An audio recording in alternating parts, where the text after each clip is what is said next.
All right, guys, here we are for Season 1, Episode 8 of Pushing Daisies. Those daisies keep on pushing.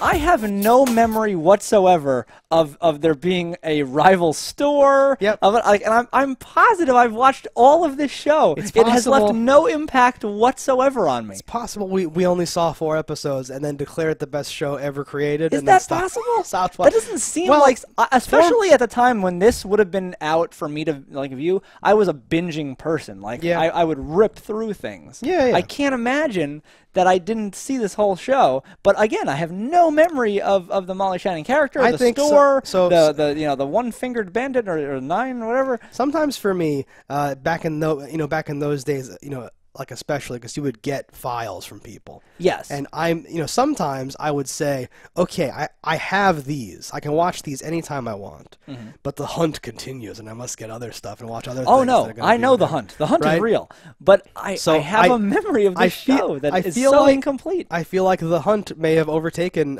me, at least, if not you, and I might Isn't it not strange have that kept both of watching us this. have missed out on this stuff? Isn't it strange that having seen potentially 3 to 4 episodes of a show that has like 20 episodes, I was like, "This is the greatest show ever. We gotta Yeah. watch it again." No, I'm gonna super relive all weird. these. I certainly have 20 episodes of memories about this show. But I have no memory of this episode. This episode's fine. It was a good episode. Yeah. Like, again, I love the weirdness of this show. It's super fun. Super real. This candy shop opening up. Bitter much? The most ridiculous moment of this episode is when Olive puts on a helmet and just runs through the front glass of that store to break in. Chuck and Olive do a spy operation. They have to go next door, so they're wearing like Mission Impossible With like shit, stiletto heels. and they're walking across the street. It's right there.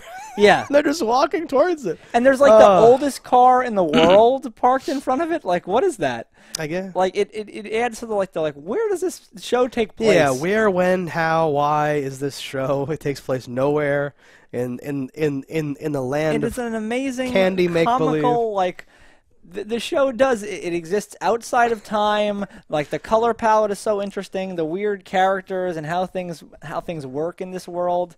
Yeah, it's why I think it's the best show that I seemingly didn't watch every episode of. Apparently not, Yeah. and apparently that's why it was canceled. And they Potentially. didn't keep making it forever. We get character development. Yes, we have the guy who played before I forget, the guy who played like Banya from Seinfeld, the soup guy, Round team. the hack.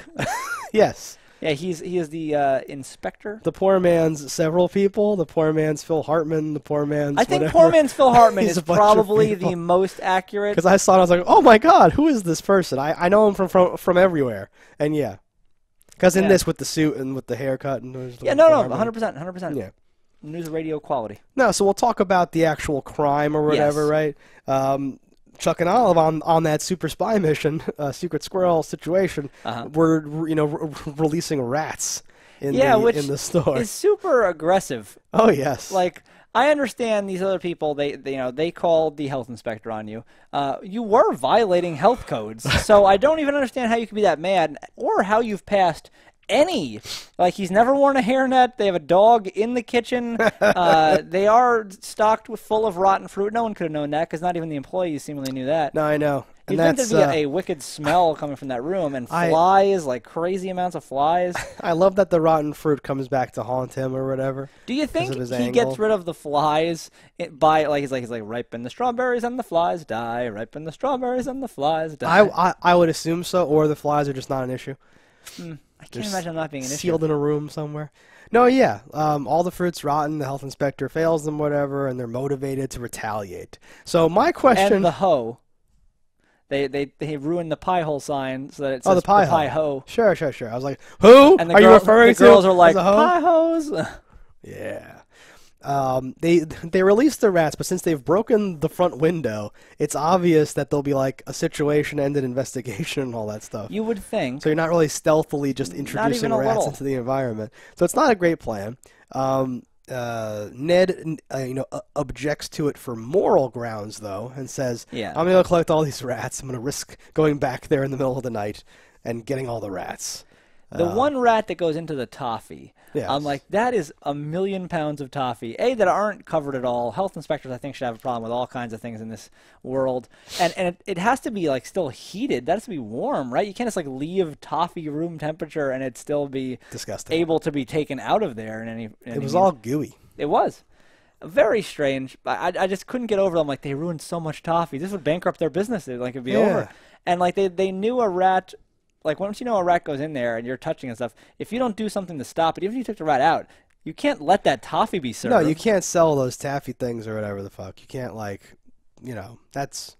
If you have a moral objection to putting rats, you should have a moral objection to anything that You should have been writing, this is tainted now, don't do this or whatever. But he reaches in anyway and accidentally brings the brother back to life. Yes, who can't talk because he's full of toffee. Yeah, it's amazing. Very, very interesting. And you couldn't 100% tell who it was from the no, pink you find body. Out for sure later. You then are told. And she runs in like, he's killed him or something like that.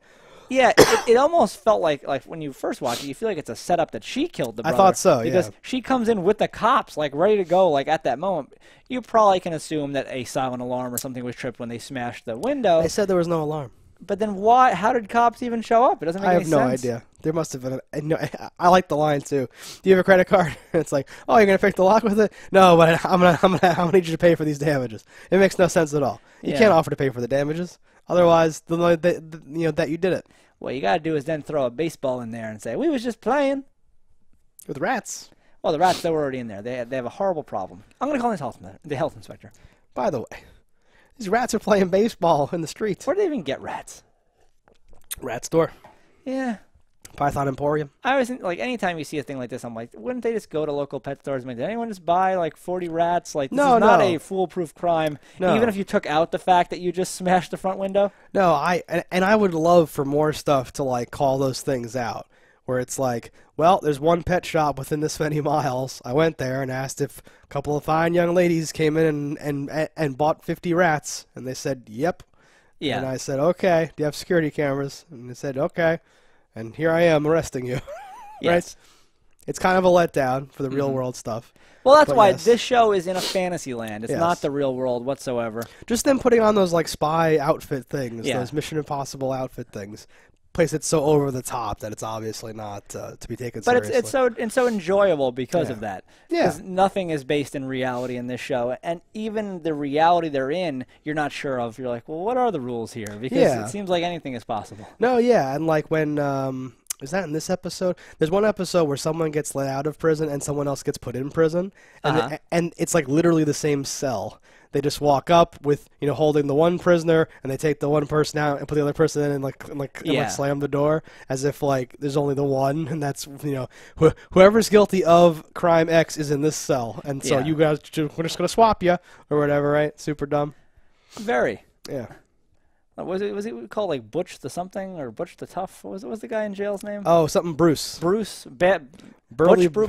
Burly Bruce? Yeah. So let's switch over then. The actual case, the actual thing that spurs everything along. Which gets solved super quick, so you know there's something else is going to happen. Something else happening. Yes. Is a man is strangled. They find a fingernail in the neck, and they immediately blame the. We should say this guy is like a Jersey Shore, New York, whatever accent guy or something like that. He's a mook. He's a mook. Freaking Tina Argento. I'm dead or whatever. Yeah. How you doing? To Chuck and all. You have a girlfriend. I'm dead. I'm dead. Lady, come on. Yeah. So it turns out he's killed by a man who uses a real doll's hands to choke him to death. Yeah. I thought this was a very progressive episode. And that guy who what is his name? Butch Bruce Bad I may Bruce, have written it down. Name is. Keep talking. He actually turned out to be like kind of a fun character. I did not hate him. Yeah. I thought he was fun. He had a good way of telling a story. It made you actually feel for this character that has, like, probably horrible mental illness. Oh yeah, he's like a broken human being. Yeah. But his story seemed interesting. I like the doll who played the actual character who looked like the doll. Looked a lot like the doll. They might have made I'm that sure doll. They sculpted it off of the actress or did a casting based on the doll they had. Right? But either way, that worked out really well. I think it played really well. Because it's not a real doll. This kind of I think predates those, like, weird sex doll things. I bet those have always been around. Well, but this is People are in like scarecrows and shit. This is a less advanced sex doll. Yes. And it's being sold as a like carpool lane thing or whatever the hell. But just him telling the story and it flashing back to it being a doll, but then it switches to an actress, like you're saying, and all that stuff. And Ned kind of concluding like, hey, if he's lied to himself to convince himself that he's in love and this is whatever, he's happy, maybe it's okay if I do that in my life, right? It's like the parallels to the stuff. Yeah. So I like stuff like that. Yeah. No, I thought it was good, and I liked how it all played out. And that dude went 0 to 100 like real quick. And it's like, what's this? This is a doll. How dare you? Yeah. And he runs over, grabs her, throws him on him, and all that stuff. And when he's being like questioned and he starts crying, he's like, Sheila, you could come out. And then they're like, it would have been hysterical if she was a real person. If the doll like. There's no rules in this world. Oh, like a walking, terrifying doll. Something. My love brought her to life. My love brought her to life. I'm like Geppetto.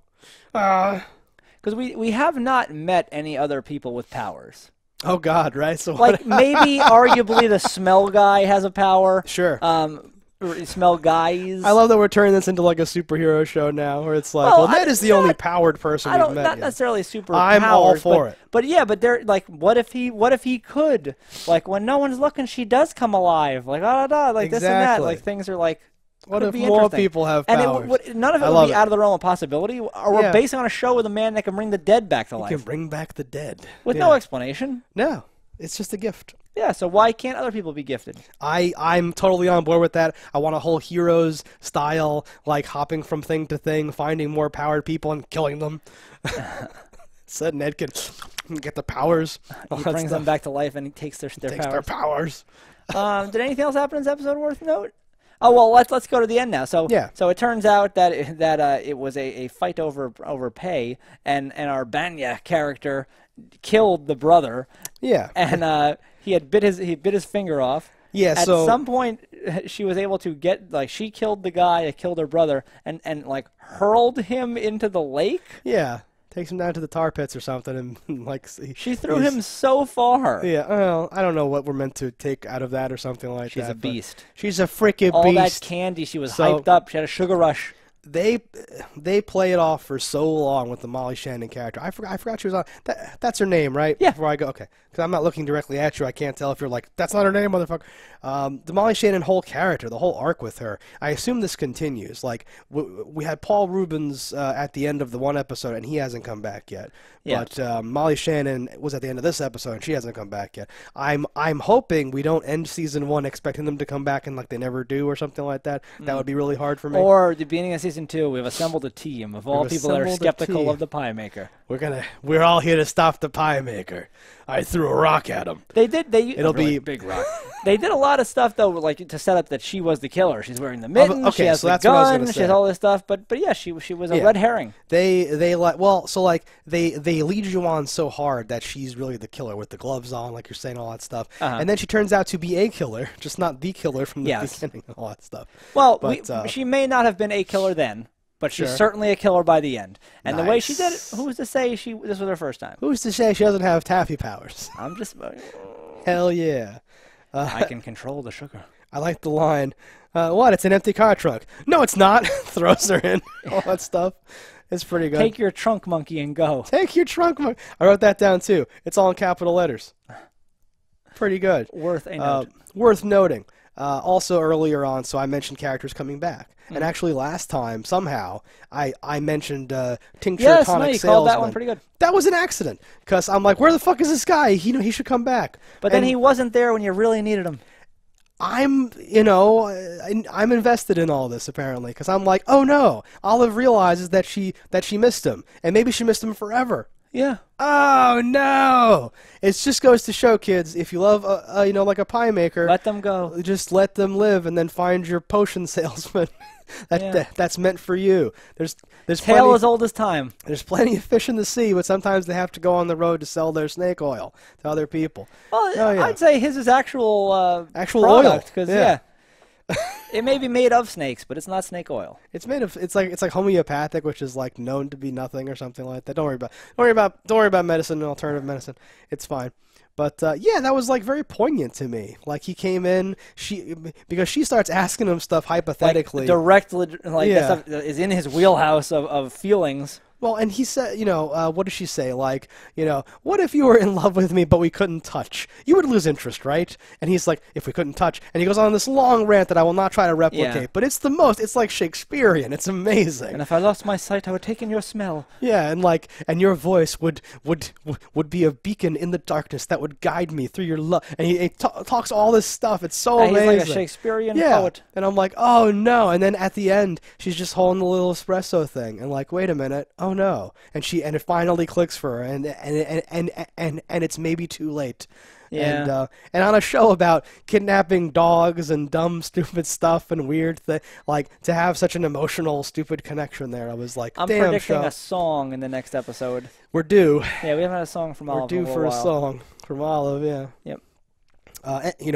Emerson highlight, Mm-hmm. if I could find it. Emerson in itself is a highlight in general. Totally. But what do you got as a specific Emerson drop? A hot take, if you will. An attractive man who makes pies for a living shouldn't even spend a short amount of time in prison. And then it cuts to Ned like, listen, please, just whatever. They say I did it. I didn't do it. Oh God. Yeah, I really feel for people in these positions when you're accused of something you didn't do, especially something that involves jail time, like murder time. Jesus Christ. Because you hear all the time about people that went to jail and oh, they got out after 32 years. They found out he was innocent. 32 years! My Christ. That's your whole life. I would sue you after an hour. I've wasted that much of my life. I'm just getting started. Oh my God, if you literally couldn't live for that long. I was watching a thing about how you know you're at midlife, where they're like, well, can you take the number that you are right now in age, multiply it by 2, and if you died, it wouldn't be a tragedy. And I'm like, holy shit. Well, here we are, halfway through our lives. Yeah. Basically dead. Pretty much. Also, then he confesses that, so it ends with him confessing that he killed her dad. Yeah, that's a out pretty of the major blue. thing. I screamed aloud, well, don't do that! No! What are you doing? No! Never say that. There are certain things he's got to hold forever, and that's like when you murder a loved one's parent. So I thought, for some reason, that the dark secret was already dealt with because, because he like admitted that bringing people back from the dead kills someone else. Uh-huh. And for whatever reason, because like she doesn't know that he ever brought his mom back. I know, and like she takes it kind of hard, but she forgives him sort of, and it's this whole bonding thing. And now I thought they were just in in the clear. But I don't know. I tried to put now myself in her shoes for this one, and I don't know how I would take this. So on the one hand, he was a child. He did not know what he was doing. Yeah. Literally not his fault at all. Especially for the first time you do it, there's no reason to believe a bad thing is going to happen at all. Right. And it's to save your own mother. Like, Jesus Christ, he lost his mother too. It's not a thing. But again, he did kill your father. Right. But he gave you life as well. There's a lot of stuff at play here that ultimately I would probably, be okay. But it would definitely not be quick. No. And it would not be pretty. Rationally. You can't even hit him because you'll die. You have to use that mannequin arm. Yeah.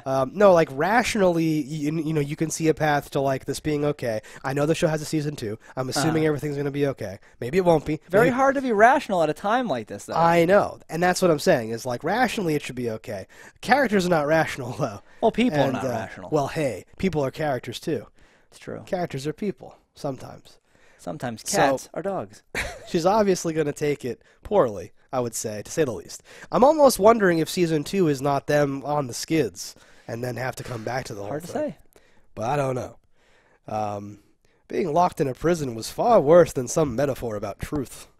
I wrote that down too. I like that whole thing. Ned is hiding something. So him being in prison, him being in this situation with Chuck, him being wherever he is, right? Uh-huh. Whenever there's suspicion on him, whenever something happens, he can't just be the open, like, hey, I have nothing to hide guy, because he has a lot to hide. Yeah. And he has the room full of rotten fruit that kind of like symbolizes that, where someone got in and like found something out. Oh shit! How do you explain this? We don't go in that room. You can't explain. I do sometimes. I do. What do you mean? Oh fuck! All that stuff. Yeah. I don't even know what like is that even a super strike? If you had rotten fruit in your kitchen, it's not in the kitchen. It's in a cupboard. I guess it's always a strike. It can't be on the premises. Well, we can't apply rational things to this show anyway, right?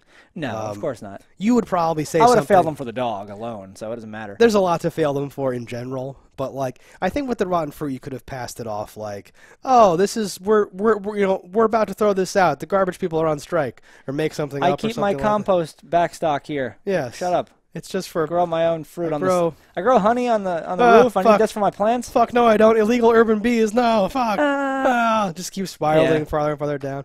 Until he kills them. Yeah, and then bring them back to life. You didn't see nothing. You didn't see nothing. I'm dead. You are dead. Last thing, Chuck loves the autopsy. She's like super into it. Yes, she's a freak. I like that a lot. Yeah, she's that comment sort of hits the nail on the head. I'm like, she's a freak. I like that a lot. No, that's cool that she has. I like her Has a being. dark side, yeah. And they've used her as a character who's like, I know Japanese. No, I know how to read that. No, I Yeah. can do this because she spent her whole life She has a general sheltered interest in this, in like, everything, it seems. book learning type of thing. So she's probably like, ooh, human anatomy is fascinating, which is dope because Ned is like about everything, right? Yeah. It's a nice, nice little touch. I think the next episode is the season finale. What episode are we on? The next one, will be 9. Yes, that is. Which the end is of season weird. 1. Yeah. So I think it like stuck out to me. That's a weird number of episodes to have. Mm-hmm. So Well, I'm looking forward to it. we'll see what happens. Indeed. He just dropped a fucking bombshell. We're gonna have to see how this gets received. Exactly. All right, guys. Let us know what you thought about it in the comments below. That was this episode, and we'll see you next time. Hello, internets. I just love watching JustDaggers. If you've enjoyed this video as much as I have, click that subscribe button.